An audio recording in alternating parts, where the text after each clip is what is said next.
Hey, good evening, everybody. Welcome to Victory Talk. It's your girl Key and Lady J in the house. yes, happy Friday, everybody. Yes, it is Friday. Y'all already know it is First Friday, so it is time for Hot Topics. So we have two exciting guests with us tonight. We want to give them the opportunity to introduce themselves. If you want to just say your name, if you want to say a little bit about yourself, you are more than welcome. So you have the floor first, Miss Victoria. Okay, hello. My name is Victoria Green, and I am a mom, a nana, and a woman of God. All right, short, sweet, and to the point. I love it. All right, Miss Harriet, you up next.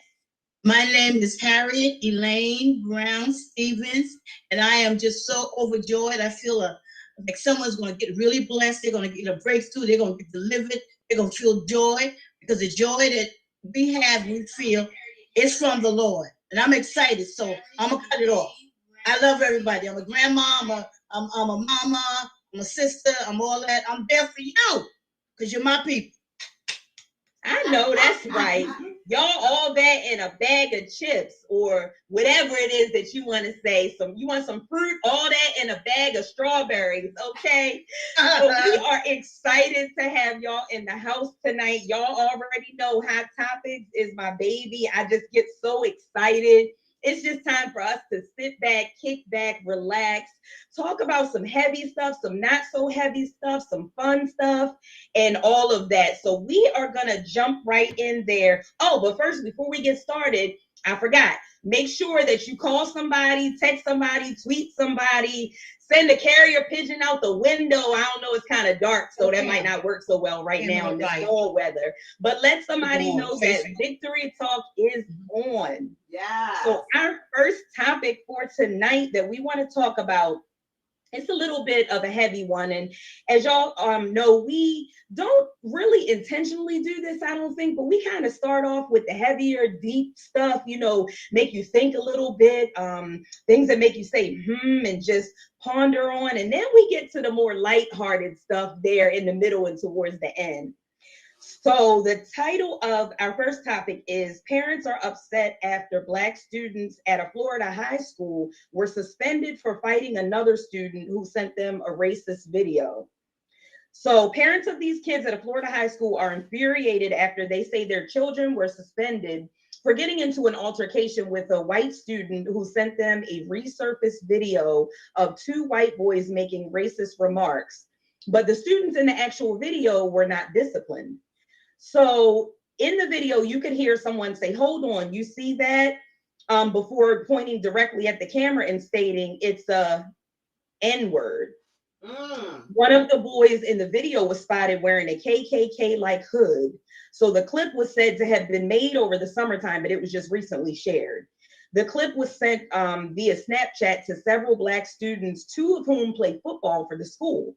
So in the end, only the Black students and the person who sent out the clip were suspended for 5 days. So a parent who asked to remain anonymous told the news station that the Black students were defending themselves after being bullied and targeted because of their race. The parents are saying it's disgusting. The fact that the kids made this vile, nasty, distasteful video and they're still allowed to walk around campus while you have the kids who confronted them sitting at home is 2/3 of the problem, they're saying. So players on the football team had intended to skip the game the next week or take a kneel as an act of dissent, but the school administration warned them that taking that route would result in them forfeiting the remainder of the season. So instead, they decided to carry white jerseys onto the field in honor of their two teammates who were suspended. All right, so I know that was a lot to listen to and to take in, but our first question about that is, what are your thoughts on this? Did the punishment fit the crime? And does the fact that the students who made the video, the fact that they received no punishment, does that make it worse? And anybody can jump on in there. You know I'm heated. I'm heated. I'm yes, you know what? them not being punished makes it worse. And then school administration, I understand that they're trying to, keep a lid on it and not let it get out of control. However, you're not going to do anything to them. Yeah. You're just, and so I feel as though that they're making it worse by not reprimanding them.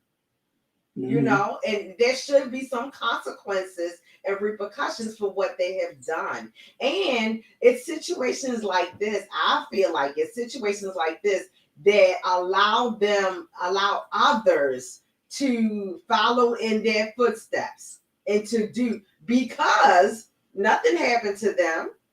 Right.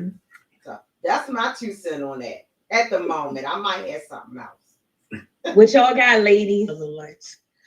Okay, that's good. This is how I feel. As a Christian woman and servant of God, some would say turn the other cheek. This is not one of those times. And you turn the other cheek when it's your brother. Then these children were not acting like brothers. On the other part, someone needs to call the parents of these children, if it was mine, need to call a solemn assembly, get some posters from the dollar store and write what they need to write and say what they need to say, and just walk when they go back to school or at the game, just hold them up. Draw attention to this. That's the problem. We'll talk about it, but we won't do something that will make a change. These children need to get a grip. They got beat up, right? They fought them, they got beat up, right? Yeah. Right, Reverend Noble, they got beat up? Well, they got us, the kids that did this. Didn't they fight them? I'm clutching my pearls. She said, Reverend. Yes, sorry, ma'am. Ro. No, don't apologize. It's okay. But didn't they get beat up? Yes, they did. Well, they got an education, and that's what you go to school for, to get an education.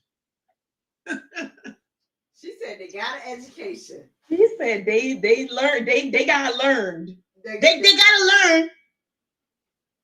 You got anything, Miss Victoria? I think that although the violence was probably not the right way to handle it, the fact that the school did nothing just really added fuel to the fire. I mean, like Reverend Jackie said, it gives others the idea that they can do anything that they want to do when there are no repercussions.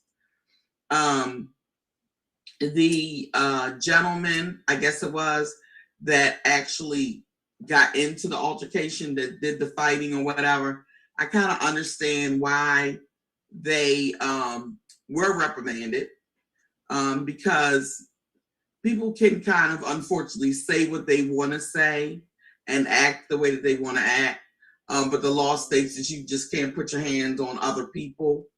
But I can understand the frustration behind it, and the parents of any of the black, white, whatever color they were, the parents of these children that were offended should certainly get on the school, write their letters, do whatever that they need to do, because they're paying tuition for their children to go there.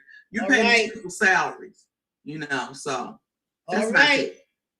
And I totally, agree with everything that was said by you guys. And I do believe that the fact that this, because all right, y'all already know we real transparent around here. We keep it real. We are able to speak freely.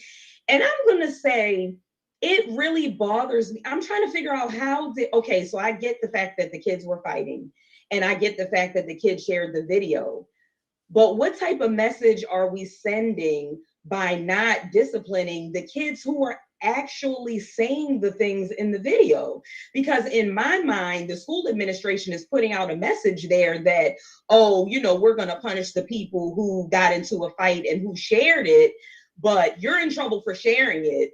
And you're in trouble for fighting, but it's okay that they said these things, and even if they're not saying that, that's the message that they're portraying by these kids being able to walk around with no punishment. Like, I would be in an uproar myself. Like, yeah, that's crazy to me.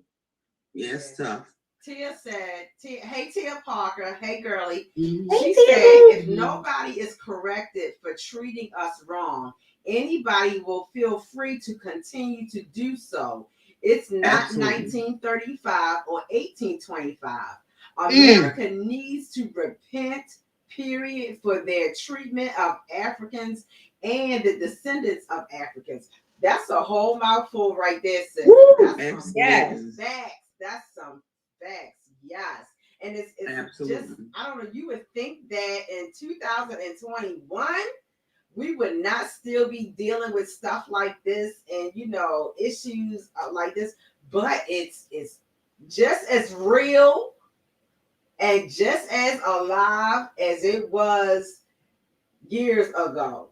It just really is. And the previous administration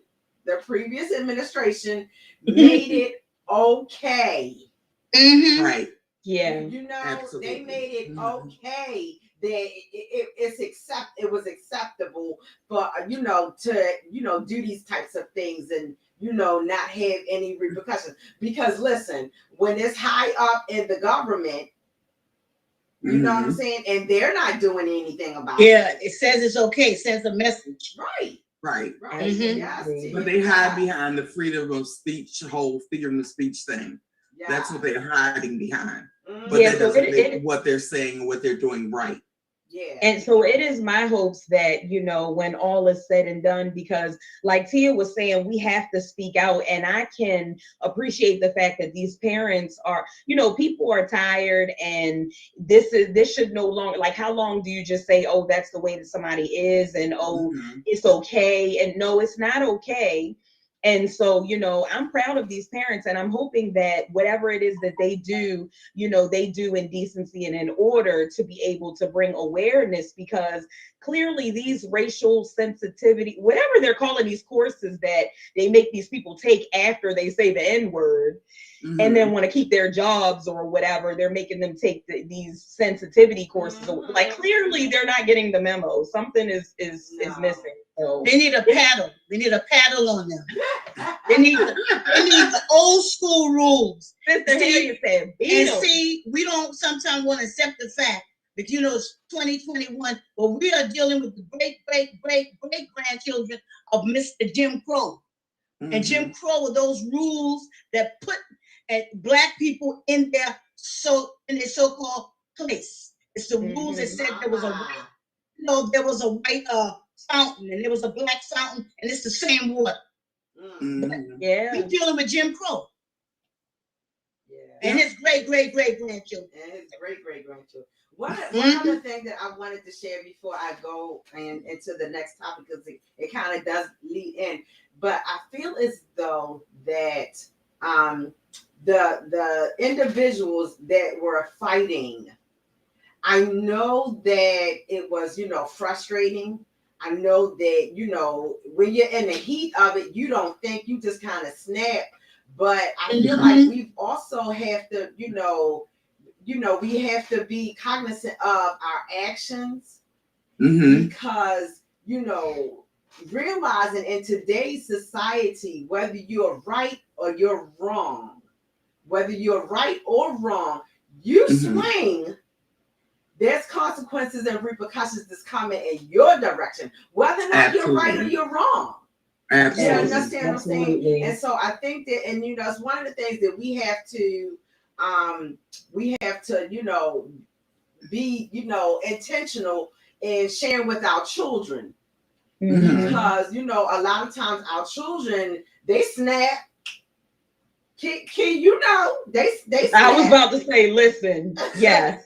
And so whether they're right or they're wrong, they have to deal with it. And so we have to teach our children how to navigate these waters in a different way. Yes, we have to teach them some skills, like boxing skills of self-defense. We have to also teach them some martial arts of self-defense. That's my amendment to the Constitution. Do not be putting I think when you put your mouth on someone and it's not true, what do they call it? Slander. Yeah. If you write something and do something and you use electronics and newspaper or magazine, it's called libel. These people need to get them a good civil rights lawyer and go to work. Get that lawyer. And sometime, although it may not come out the way you want, it will be on record that somebody took you to court for something you said. And your next employer or employer that you will have when you become a grown adult person, will follow you for the rest of your life. And that's that trust and believe. And I don't want to go too far because we got some other stuff to talk about, but it will come back around. We're seeing it every single day. These politicians and these people, you know, once you get out there in the limelight, don't think that people have forgotten what you have done in your yesteryears because they pull up them receipts, honey, and you're in some big trouble. So you might want to think twice about what you're doing now. But wait a minute, I gotta run back up to Harriet because Harriet gonna say, teach them some boxing, and some martial arts. And look, Shay gonna say, wait a minute, where's Shay at? Shay say, that's right, Harriet, spank that tail. And because if you're gonna get in trouble, if you're gonna get in trouble for doing something physical and you doing it as almost a knee-jerk reaction because it caused you so much pain, guess what? Make it work for you. Don't be going in there all timid. Don't be going there all timid. People are saying this stuff. Let me stop. I'm gonna get this paper plate and I'm gonna fan myself gently because I'm feeling it. All right, y'all, let's go. This kind of leads us into our next topic. Wow. So let's talk about California. California becomes the first state to require ethnic studies for high school graduation. After more than 5 years of intense scrutiny and effort, California has now become the first state to make ethnic studies a required class for high school graduation to help students of all nationalities, to help students understand the past and the present struggles and contributions of Black, Asian, Latino, Native, Indigenous Americans, and other groups that have experienced racism and marginalization. I got it. In America. America is shaped by our history. It's shared by our history. Much of it painful and etched with woeful injustice. The governor said in his signing statement, students must understand our nation's full history if we expect them to one day build a more just society. Under the law, students in the class of 2030 who will start high school in the fall of 2026 must pass at least one single semester course. And by the fall of 2025, all public high schools will have to offer such a class. Requiring ethnic students in high schools is an integral part of the cultivating a classroom environment that is accepting of diversity. The joint statement said. So my question is, what do you think about this? Is it a good or bad, or is it fair to students who would otherwise choose not to take such a class? Do you feel as though that they should be required, you know, as part of their curriculum to be able to graduate from high school to take such a class? What do you guys think? I think that it's really a good idea because racism is a learned behavior. Yes. Babies are not born racist. So if you teach them to be racist, then why not have somebody teach them to set the record straight and to show them the way that they should, you know, be interacting with different nationalities? Good point. Yeah. I was gonna say you cooled down, yes, sis. You ready to come back? Yeah, I'm good. They said they need to rewrite the correct history, and I kind of agree with, you know, some of that shade. Yes, they do need to write history the correct way, what really happened. And so that has a lot to do with it. But and so in saying that, are they gonna teach the correct history? You know what I'm saying? So you know what they have brought into law, what they're saying is the requirement now. But are you gonna put it? What's gonna be put in the books and what's gonna be put before them? Is it going to be what's real? Right. Yeah. Well, that course. What was the name of the course again? What was it called? That they have to take. It's called ethnic studies. First of all, the name of the course needs to be changed from ethnic studies to American History 101. Because all of this is stuff that happened in America while we were becoming a nation, while we were learning laws. We adopted a lot of our stuff from the British, because you know we were first under British. The country was under British rule, and I think that we should start it even on an earlier level, because by the time kids get into high school, they already have these preconceived notions of what Black is, or what white is, or Asian is, or indigenous people, or Native. They already have those ideas. Yeah. So the earlier you can do it, whether you can do it as a fair in the school, it's ways to do it on a softer note. But those kids will go home learning, and they will ask their parents, "We did that? American people what was that?" And then it gets the parent, and a lot of this has to do with the parents, because like Sister Victoria said, it did not, let the parents, they're the ones to teach the children that it's okay to be disrespectful. It's okay to call an adult out their name. It's okay to look at that person and say, "Oh, that person is nasty. That person is the Black," or that person, "Oh, they're Puerto Rican." So it's a lot of what the parents, the adults, and charity begins at home. So parents, it's our duty. Absolutely. And it shouldn't be no elective course either. No elective course. You weren't elective to be born in America. You were born here. So whatever, if you born here, you're going to get it all. That's why I agree with you. And I really like the fact that it is, going to be mandatory. Yes. Certain things should not be optional. I hadn't even thought about that. The fact of what they're even calling it. You hit the nail on the head, I think, with that, because calling it ethnic studies still feels like, even though it's being taught, it's still separate and set apart. That's what I mean. Everything else. I had not even thought about that, but I completely agree with it being taught. And maybe, just maybe, since it is, like Miss Victoria was saying, a learned behavior, maybe the children who are getting, pulled up or called up on these things, maybe the parents need to come and sit in the class too. How about that? And make sure that they bring their notepad and something to write with, and no refreshments. Child, we have lost them. No refreshments. That's right.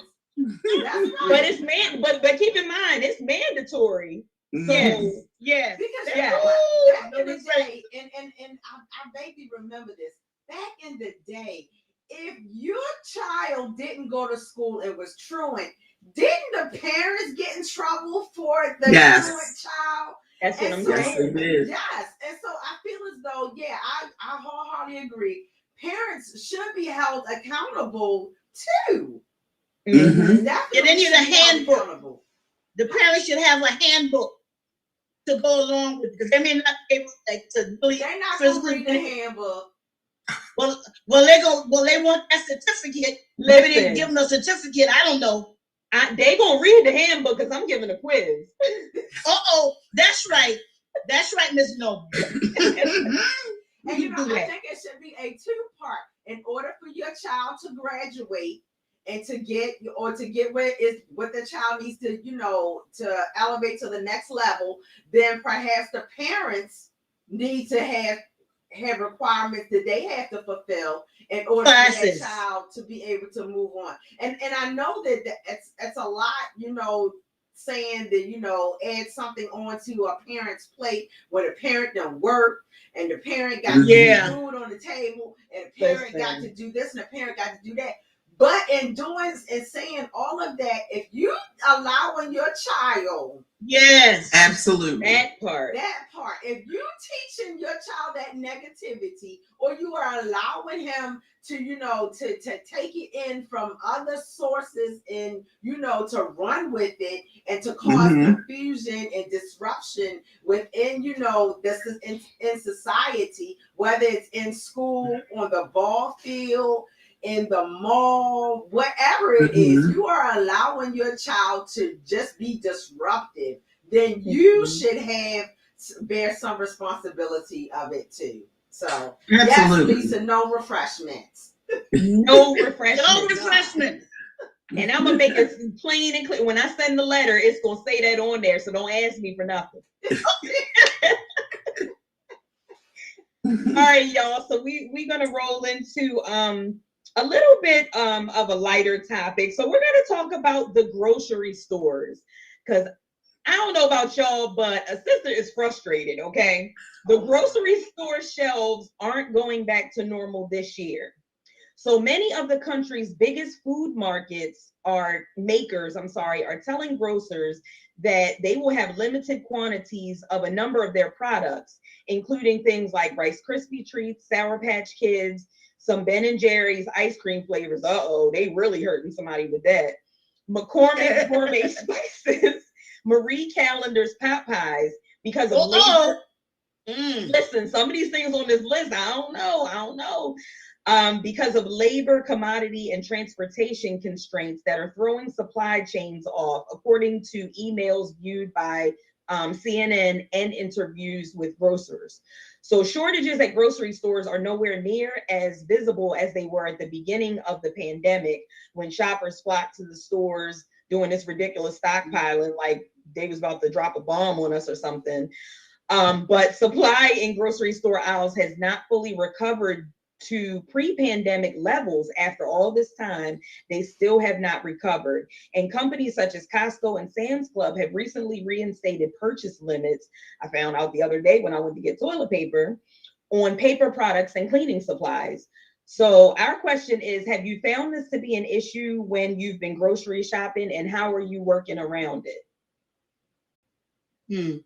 Well, my sister, one of my sisters that live in South Carolina, Beaufort, and she said she went into her, you know, something they have stuff in the thrift shops. They'll have extra something, and it was 2 shopping carts, right, with toilet paper. That toilet paper, I think it was like 8 in the case, in the pack, and they had the sign on the toilet paper, but it was 2 shopping carts. Do you know this lady? She said. It was a Caucasian lady, and then it was 2 African American ladies, and they went to get one, and she said, "No, these are mine." And she said, and the lady said, "But wait a minute, there's a sign there that says they had them for $1." And she said, "These are mine." And she took the sign off and started pushing the cart to the front. So my sister said, "Excuse me, I have a manager." She said, "I want some of these for my family. Can I have some?" I saw a sign that was taken off, and she got her, I think, 2, you know, of the packages. But this lady, one lady, was pushing 2 carts, and she had took the whole supply that was meant for everyone else to share. And some people are selfish, and I've seen people of color do it too. But some people are so selfish, and you know what it is? It's fear, and they're so afraid that stuff. You see them sometimes, they got shopping carts full of like certain canned goods or certain things. And you're like, what? Are you having a storm? Fear. A lot of it is fear. And I hope it don't happen to me. Lord, don't let it happen to me. Amen. Yeah. Shay said groceries are like paying rent. They have definitely increased in price. Yeah, I was getting ready to say, because the article didn't even say anything about these ridiculous prices.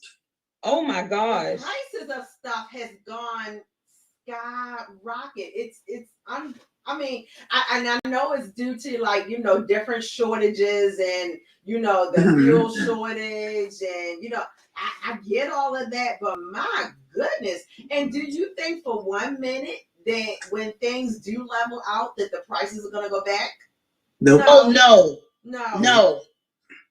No, Wow. not at all. And No. so I don't know. I can honestly say this. It has truly made me take some or help contributed to me taking some other stuff out of my diet. Out of, I'm just, it's off the menu. Hey, you don't need that. Yeah, I do eat a lot of beans. We eat a lot of beans in our house. Yeah. So the bean thing, and I make burgers out of the beans and all kinds of stuff. But it do make you rethink. It does. You're right. Yes, it does. It really does. And Shay said Sam's Club ran out of chickpeas. Oh my word. And I'm like, that's really odd because listening to the brand names of stuff that they're saying, there's a shortage of. I know I've been trying to find, the Capri Sun juice boxes, and I only use certain ones because ever since the closed pouch with the mold situation, I only buy those because they have like the see-through bottom. Right. They are like, I'm telling, I found some in the grocery store the other day, the little mom and pop store Gershbecks. I found some in there. They were almost double the price. So I was like, oh, well, I guess y'all gonna be drinking more water or something because back in the day when we had trips and mommy couldn't really afford to get all the stuff, the hero sandwich and to get the juice and the little hostess cake. She would get the hero sandwich. She made the cookie, and we had a plastic like mayonnaise jar. She would make lemonade. She would make iced tea or Kool-Aid, and I was good. And everybody was looking at me like they wanted some, and they had their canned sodas. So it's gonna make us go back to a healthier, more holistic way. Yeah. It is gonna do that. Yeah, it is gonna do that. Definitely, it's gonna do that. Shay said, "Who eats chickpeas besides me? Meat is so high, no rib." No ribs, nothing, Phil. She said, but you know what? If I had not quit meat already a couple years ago, this would be it, like you said, sis, because even the chicken, that even people who don't eat red meat, the chicken and turkey is high. It's high. I don't know what Thanksgiving is going to look like for some folks because they going to have to go out on somebody's farm and shoot one themselves or something. Listen, if they do that, they might get shot themselves and find themselves on somebody's table. Oh gosh. I ain't eating nothing that I looked at. What's that now? I'm not eating anything that looked at me. If I looked in his eyes, no thanks. Lisa said, I think it's a government plot. When you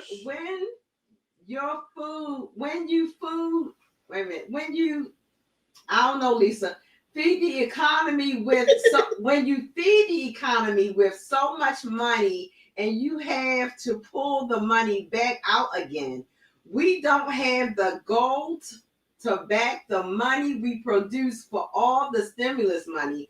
And people were saving the stimulus money instead. Oh, wait a minute, I can't. Yeah, they got real attitudes about that. Yeah. Yes. Yeah. That's deep. Yeah, because they said they put it, all of that stuff is regulated and there's a bigger plan for it. They put the stuff out, they put the stimulus money wanting people to spend it. Mm-hmm. Then, Walmart and all of a sudden all the TVs are on sale and the computers and phones and they knew what they were doing trying to set people up. How about put the money, put that stimulus money where you really need it, like in your groceries. You know what I'm saying? In your gas tank, in your mortgage, your rent, over your roof, over your head. Yeah. You know what I'm saying? Take it. Y'all don't need them TVs and all that foolishness. And that's the crazy part about it. Like people were buying stuff just because they had that extra money. Like, how many TVs do you need? You can only watch one at a time. Right. It's foolish. Real foolish. All right, y'all. On to our next topic. Two Pennsylvania police officers were fired for submitting for submitting fake COVID-19 vaccination cards to their department. Two Pennsylvania police officers were fired after they turned in fake COVID-19 vaccination cards to their department. For real? This don't make no sense. One of the officers obtained a blank vaccine card from a family member, made a copy of it, and sold it to another officer for $20. Lancaster's Online, Dan Neffen reported. Lancaster Online obtained records of the incident through a public records request. The city of Lancaster is not requiring employees to be vaccinated. Lancaster Online reported, although vaccinated individuals are permitted to forego wearing masks in public buildings if they are fully vaccinated. According to the statement from the police bureau, the officers were fired for violating required standards of conduct, for conduct unbecoming an officer, and for conduct suggesting they are unfit for service as police officers. So my question is, do you think that these officers should have been terminated, and should they face criminal charges? Why or why not? Listen, before any of y'all comment, and I'm gonna let y'all finish, but I'm not saying it's right, but I understand. Okay, now y'all go ahead. Okay, no. What you understand? Please talk to me. What you understand? Yeah, talk to me, because I want to listen, because thing. we had this discussion, in the workplace, and we were talking about how it's just not right so by the grace of God, it has not been, mandated for us to have to get it at my job. But we were talking about the fact that, they're having all of these shortages, and, the airlines are all messed up, and all of these things are, the hospital workers are walking out. Everybody's, quitting their jobs and stuff. And I was talking with Miss Victoria about that the other day. And so I'm really teasing y'all. I know it's not right to lie, especially, I guess, because they're officers and they take this oath and they're held to a higher standard is an issue. Mm-hmm. But when you talk about the conversation that my coworker and I had was that you're saying that people have a choice, but really they kind of don't. Because if you're telling them that they have to get the vaccine or not have a job, people, it's under duress. You're really forcing people, in my opinion, to do it. And so, and that's why I was teasing, saying I'm not saying it's right, but I understand, because go ahead, Miss Harriet. Okay, but what it is, a lot of us, because I didn't know this, but I have sisters and brothers that explain stuff to me. When it's a pandemic, it's the government has the authority to implement certain things because of that emergency situation. But when you start giving people, letting it be like a choice, that's when it becomes a problem. But when you think about it, sometimes when you give your children, my son told me one time when I was dealing with my grandchildren, he said, you are giving them you giving them opportunities when you should be giving them instructions. And whenever you give somebody the opportunity to say or do what they want, they're going to say or do what they feel is best for them. But if you're the person that's in charge, or the person that's the elder, you have to do what you feel is right, even though it may look, sometimes it look messed up, even, with our parenting sometimes. But we are the elder. They're not supposed to be telling us, oh, I'm not doing that. I've had someone to tell me I'm not doing that. I said, get up and go look outside that door. Tell me the numbers that you see, because you got to be confused. That's right. And I want to hear from Miss Victoria on this one. What you got to say, man? I'm like, I just feel like to force someone to do something, whether you agree with it or not, or whatever. This is America, and God gives us free will. And who is the government to take that free will away? If I feel like I don't want to be vaccinated or whatever the case is, whatever it may be, then why should I be forced to do that? It could be religious reasons. It could be for health reasons. It could be because I really don't want to. And it would be a difference, truly, I think, to a lot of people if you are vaccinated and you're not going to get COVID and you're not going to get sick. But the vaccinated people are still getting COVID. They're still getting sick. They're still dying. So, I mean, really, what's the point? If I don't want this foreign entity in my body that you've only tested for 10 minutes, cancer's been around forever, AIDS has been around forever. You would tell me COVID pops up and all of a sudden in 6 months you have a cure or you have a vaccine, and not so much.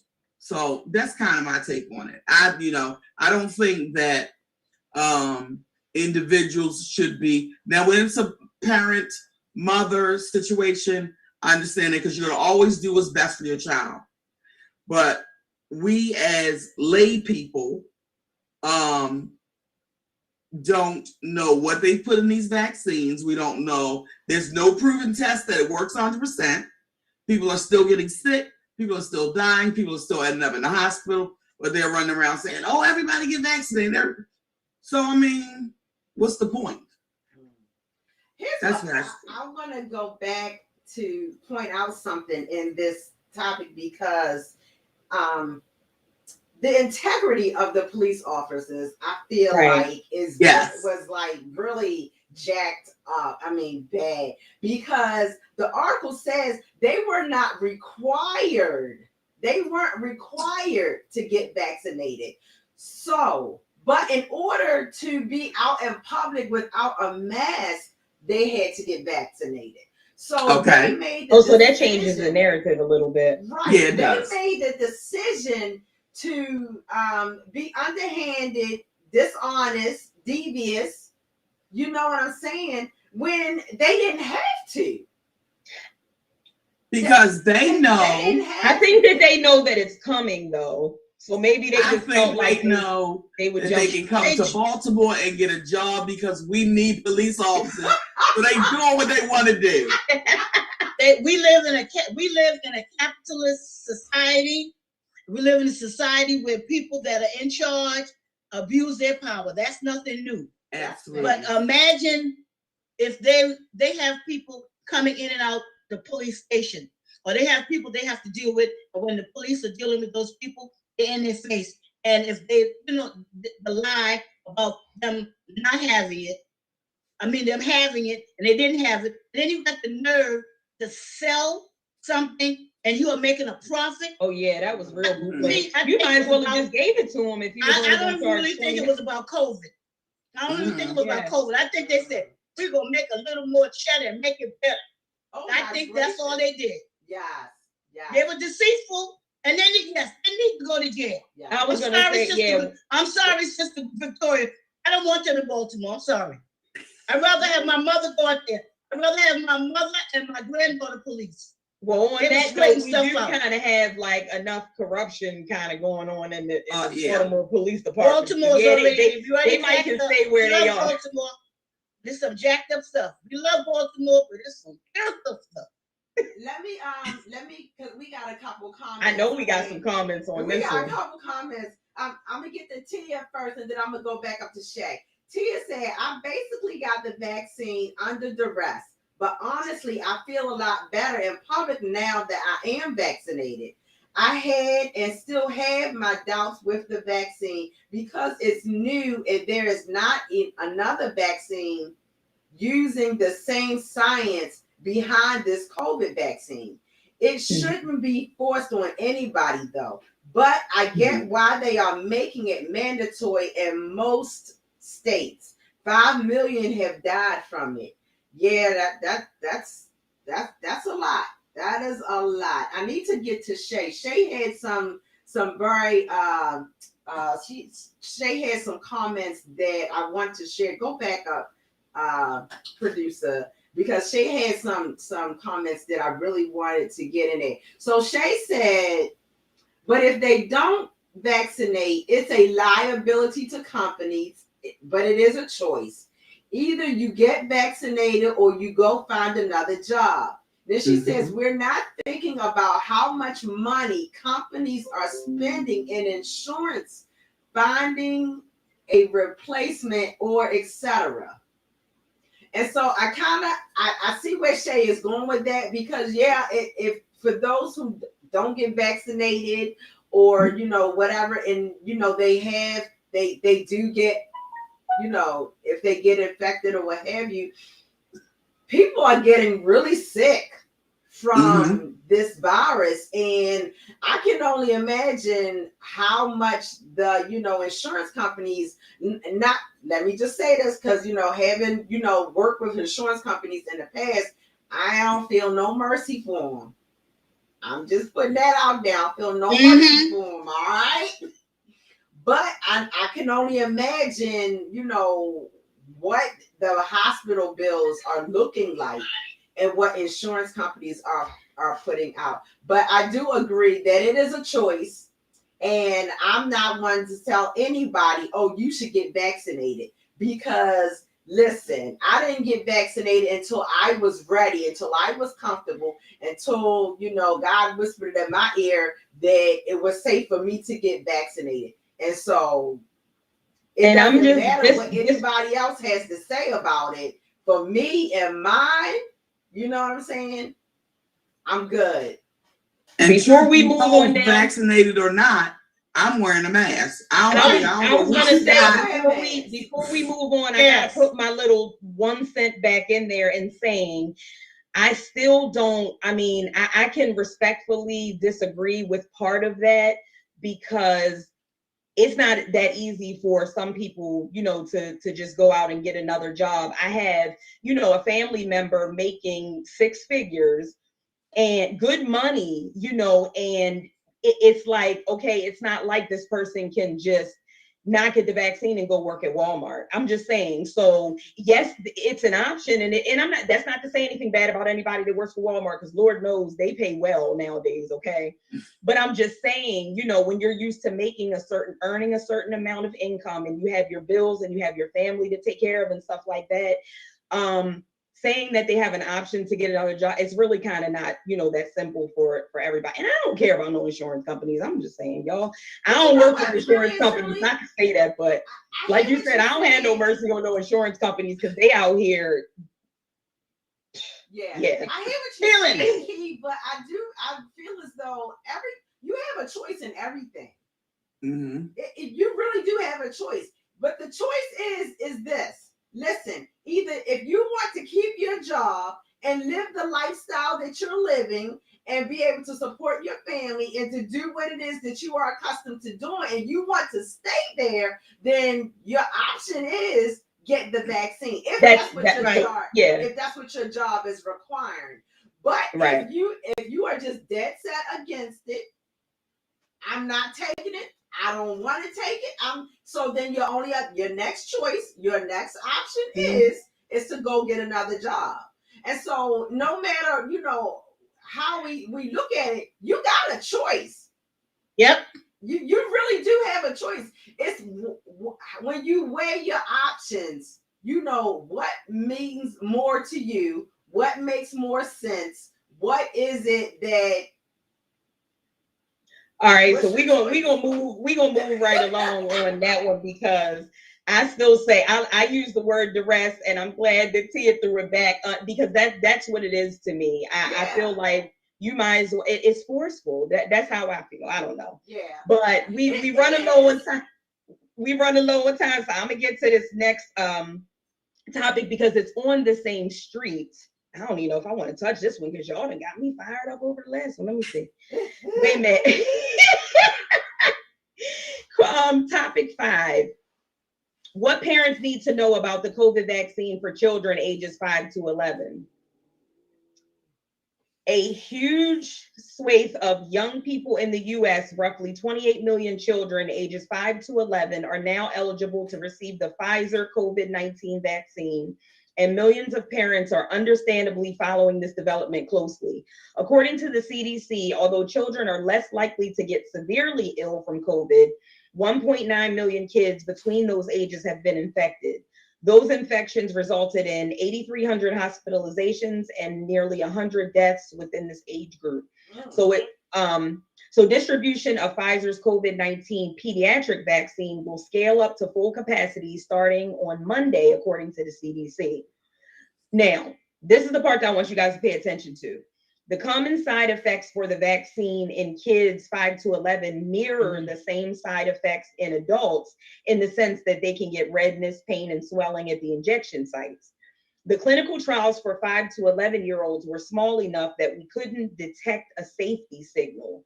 In other words, parents and caregivers are understandably worried about the potential for myocarditis, which is inflammation of the heart muscle related to the vaccine, but the trial did not show that safety signal. That's not to say that myocarditis couldn't exist or can't happen, and that we won't see that more and more as more children get vaccinated. That can happen as a result of viruses, including COVID-19.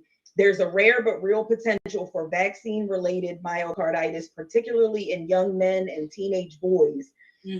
Excuse me, but again, the risk of COVID-19 on the heart is greater than the potential risk for myocarditis in this population.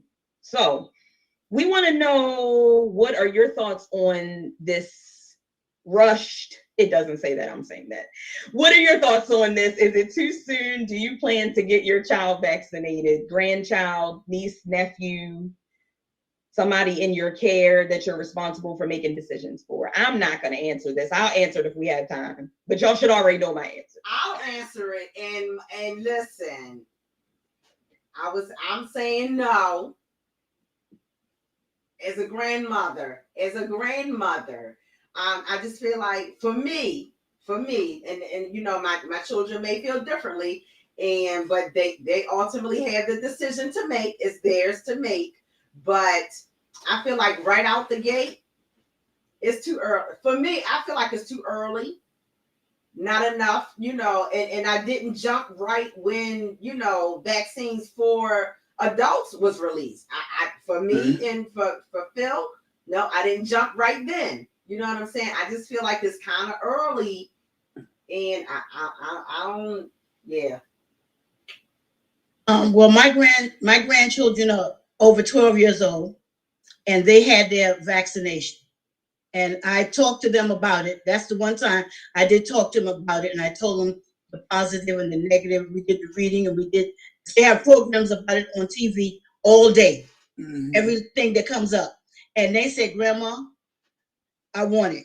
And the other one said, I want it. And she said, if anybody in my class I find out they don't want to take it or they won't have it, they can keep on their mask, but I don't even want them sitting near me.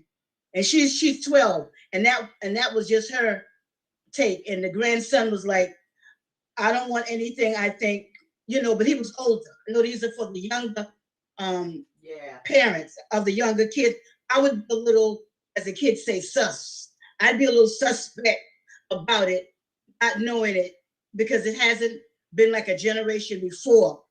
And just like with when you take them to get their for measles or chickenpox or other things, it was generations and generations of it being proven to be effective, and to have the small amount, not, you know, minor side effects. So I could understand that. I would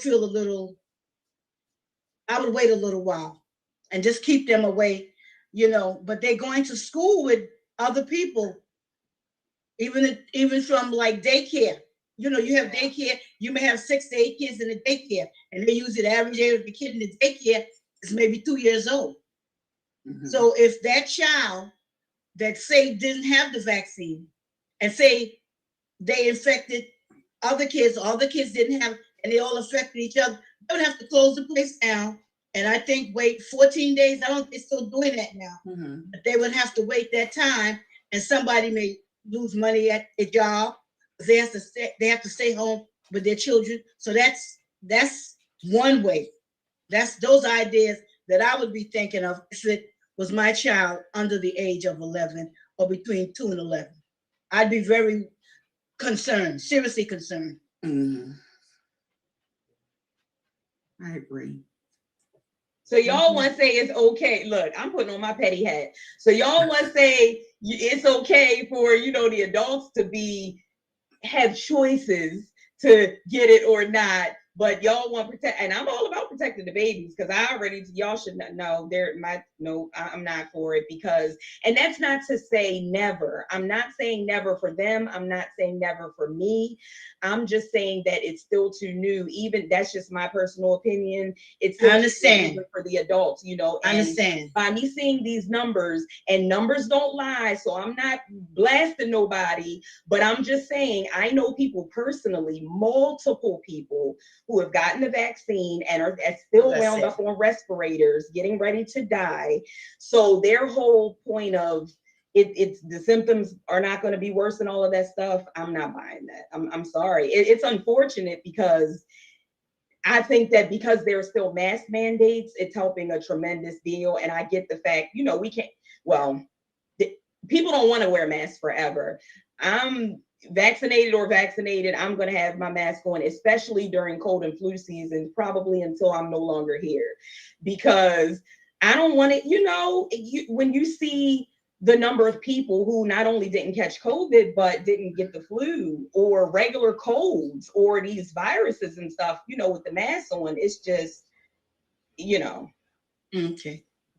But I think it's too soon. I think they're rushing it because, I just think it's a little rushed for them.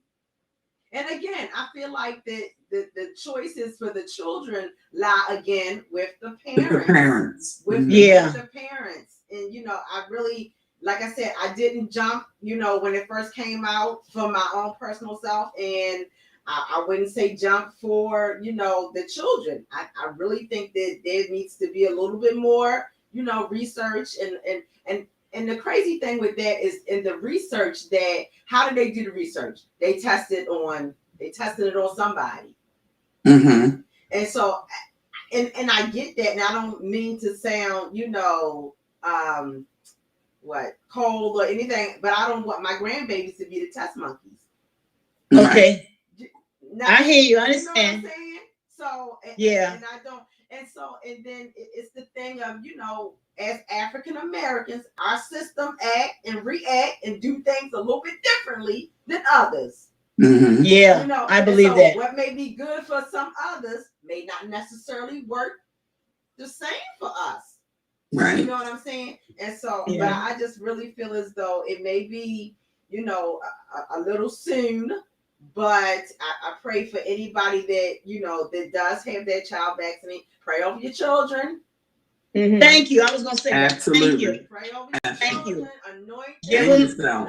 Give them their vitamins. Feed them well. Let them get their rest. Build up their immune system. It's things that we can do as parents too. Yes.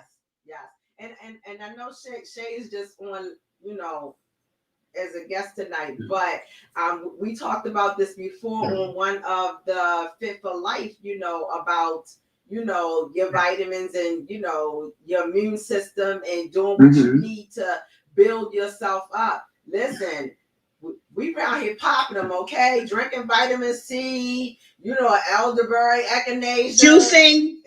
Okay, doing what we gotta do, and praise God, we have been good. Even just like the common cold, we've been good. I thank God. I'm not knocking on the wood. I'm thanking God for that. But, you have to take the time to do what you need to do for yourself and for your family. And to keep you healthy in this season. And listen, it's okay to stay away from some folks. Amen. It's okay. I don't know if I'm gonna get us in trouble for this or not, but I'm just realizing we put kind of like a lot of heavy stuff. We barely got halfway through the topics tonight. But can we go out on what was the good thing that the too soon for Christmas decorations? Is that on there? Gone. Yeah. All right, so real quick, and I don't even have my notes up in front of me, but oh my gosh, we didn't talk about the pastor's heart to stop.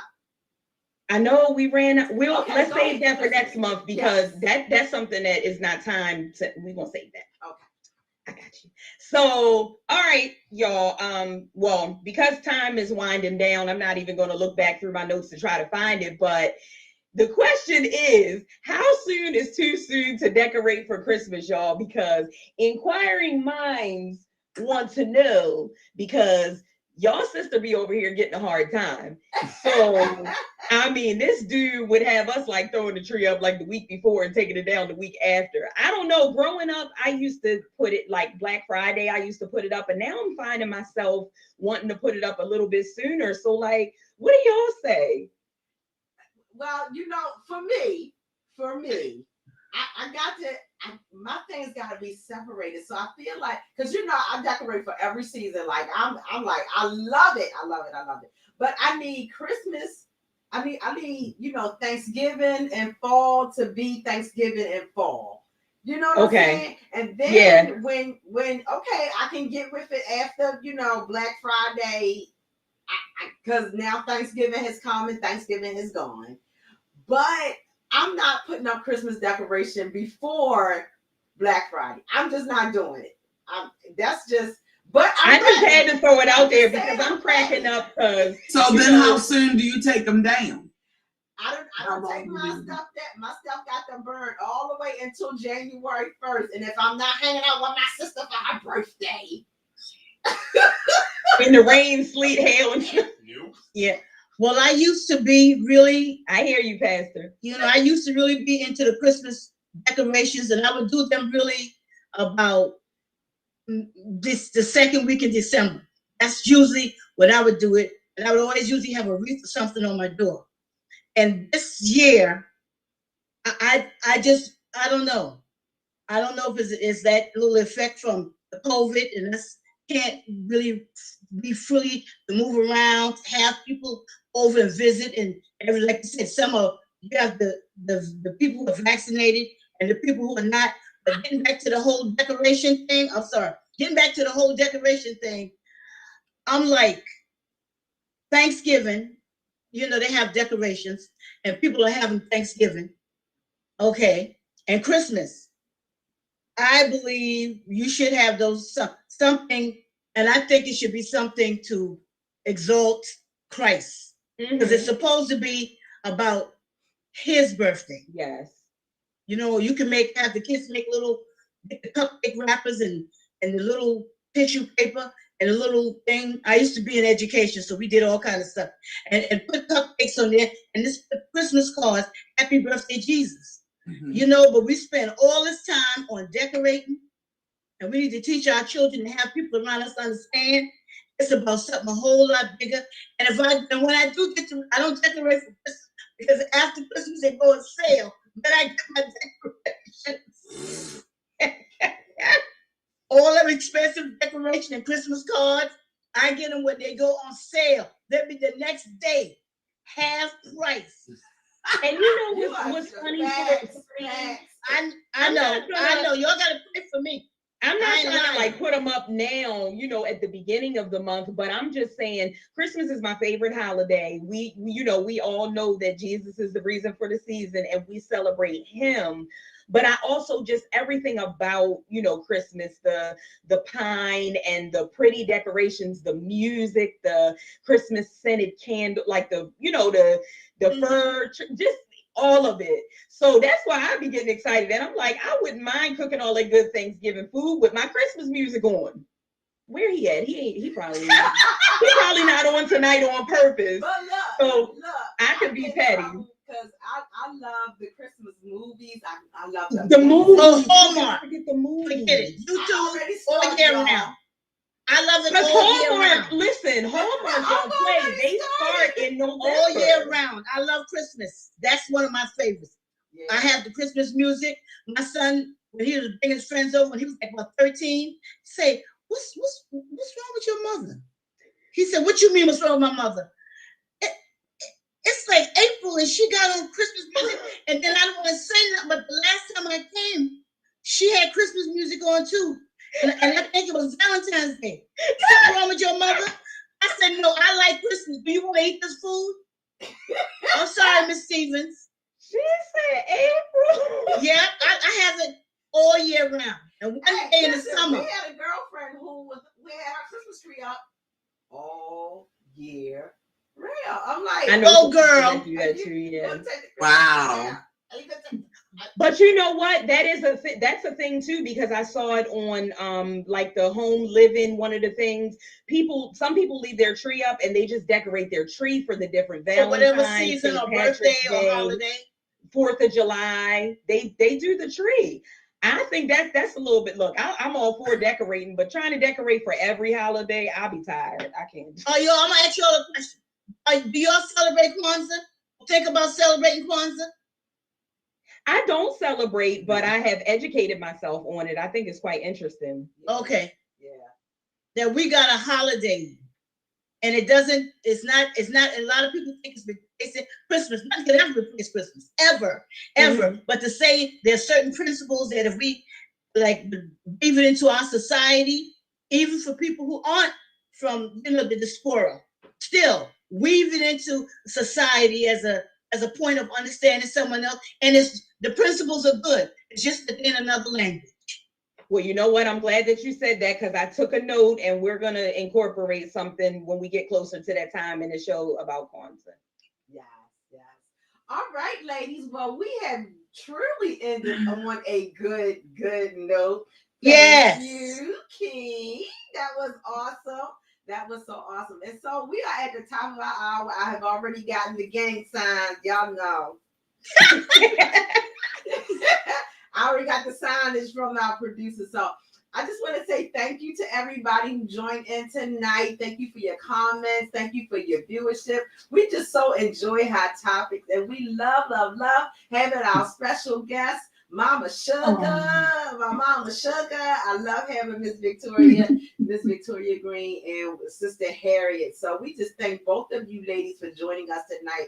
And that is this segment of Victory Talk, and we look forward to having you guys join us again next week for another wonderful edition of Victory Talk. We will see you next Friday at 7 Victory. p.m. Yes. Have a good night, everybody. Y'all too. God bless. Good night, everybody.